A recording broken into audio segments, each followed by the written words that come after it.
আজ দুপুরে বীরভূমের মল্লারপুর থানার অন্তর্গত রসুলপুরের ট্রাক্টর চাপা পড়ে মৃত্যু হলো শেখ ইব্রাহিমের। স্থানীয় সূত্রে জানা যায়, আজ দুপুরে রাত করার দিক থেকে বালি বোঝাই করে নিয়ে আসছিল ওই ট্রাক্টরটি। তবে রসুলপুর গ্রাম ঢোকার মুখে ট্রাক্টর চালকের অন্যমনস্কতার কারণে রাস্তার পাশের একটি ধানের জমিতে নিয়ন্ত্রণ হারিয়ে পাল্টি মারে গাড়িটি। আর সেই ট্রাক্টরের চালকের সাথে থাকা বছর 24-এর শেখ ইব্রাহিম ট্রাক্টরের নিচে চাপা পড়ে যায়, আর তাতে শেখ ইব্রাহিমের মৃত্যু হয়েছে বলে খবর। ঘটনাস্থলে ট্রাক্টর উদ্ধারে নিয়ে আসা হয় জেসিপির একটি ইঞ্জিন।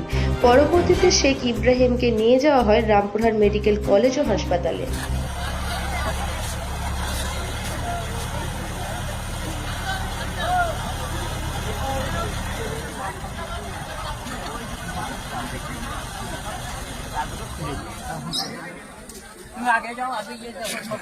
দীপাবলির সর্বকালীন সেরা উপহার নিয়ে এসেছে বাজাজ শোরুমে। মল্লারপুর দাস অটোমোবাইলে এবার 1 লক্ষের কম দামে বাজাজ পালসার মাত্র 9,999 টাকার ডাউন পেমেন্টে পেয়ে যাবেন।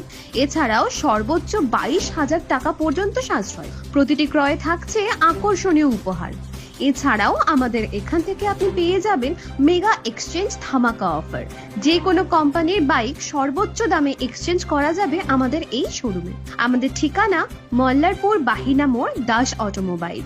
যোগাযোগ নাম্বার 7585855355 বা 7001928065।